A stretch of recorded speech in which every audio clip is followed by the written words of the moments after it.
So you bought a plant. Let me show you what to do next. So this is a black-capped raspberry. This is a type of raspberry that's native over in America. It's not native here, but it grows very nicely here and produces these gorgeous black raspberries, and they actually taste much nicer than the red ones in my opinion. So I've chosen a spot here in between this sycamore tree and this little oak tree here, because as I've explained before, plants don't like to grow alone or isolated. They like to grow in communities. So I'm going to clump them in here. There's also a willow there, and I think there's a blackcurrant bush just there where my head's shadow is. So I'm going to plant it in there and allow it to kind of spread up and fill this hedgerow. Black-cap raspberry is also quite a spiky plant, so I'm going to use that to my advantage to make a sort of a spiky living barrier here to keep the deer out of my project. I'll dig a hole roughly the same size as the potted plant that I'm going to put in. I'm going to test and see if it's deep enough. I think that's about perfect. I'm going to put a little handful of compost into the hole so that there's food around the plant as it's getting settled in. And then if you give the pot a little squeeze like this, it can help to separate it so it comes out cleanly. And then put your hand over the top so it has support. And it should just pop out nicely like this. If your plant is very root bound, so if you have roots spiraling around and around and around, it's a good idea to kind of massage them and loosen them up. But as you can see here, this plant is actually, it's not that tight in there, so we're going to just stick this straight in. But for the sake of showing you what I mean, I'm going to gently sort of tickle the roots. See, they're sort of coming out like this. So this will just help encourage the plant to grow outwards instead of just continuing to spiral around like it was in the pot. So we're going to pop this little guy in here and then fill the gaps around him with the soil that I dug out. So here he is planted.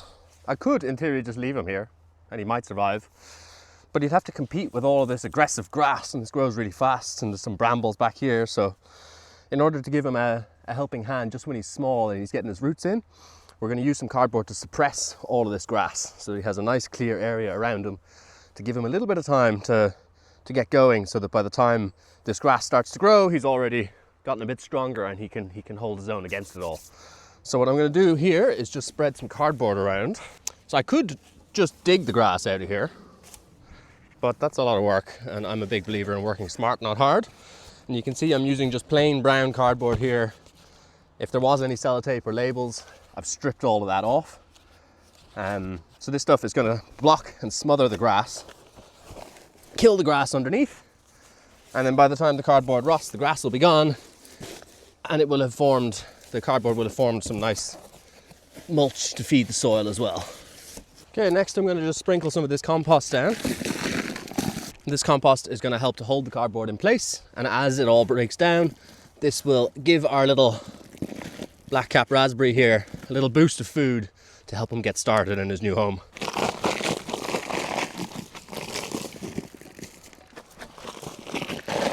This is water from my pond. It's important to use clean water. If you're in a city and you're taking water from your tap, and if it's coming from mains water, you want to be careful that it doesn't have chlorine in it, as this can do some damage. Harvested rainwater or water from a local pond, this is really the best. It's clean, it's safe, and it's full of biological life and activity that helps to inoculate and feed the soil and get the biology going. And a few quick important things to consider when you're planting a plant like this is that if you don't have a space where he's sheltered against the side here, he's not going to be out in the open, exposed to all the wind and the frost that we get in Ireland, and you do have to plant him out somewhere exposed, just be aware that it'll probably need a little bit more help from you then. You'll need to water it more, you'll need to feed it more with mulch, whereas if it's growing in a natural environment surrounded by trees like this, it can kind of just blend itself into its surroundings and nature can kind of look after it for you. Another thing to consider is how much sunlight it gets. So you can see where I am now, totally open, loads of sunlight. If it's in a dark shady corner or in underneath a really big mature tree that's not going to get enough light, it probably won't do terribly well either. So somewhere sheltered yet open enough to get plenty of sunlight is ideal. So just to emphasize my point, right? This here is a loganberry. This is a hybrid between a raspberry and a blackberry, and it's thornless, as you can see. So it's a lovely, lovely productive berry shrub that I planted in there last year, doing this exact same method, aiming for it to kind of spread through all these slow trees and kind of just weave its way through the undergrowth and become part of this landscape. And in just 1 year, you can see it is spreading all over the place, sending out shoots and runners. There's one there, in all directions. So when you aim to work with nature, designing systems that sort of harmonize and mimic the natural cycles that happen around us in the forests, gardening suddenly becomes very easy. You just step back and let nature do all the hard work for you.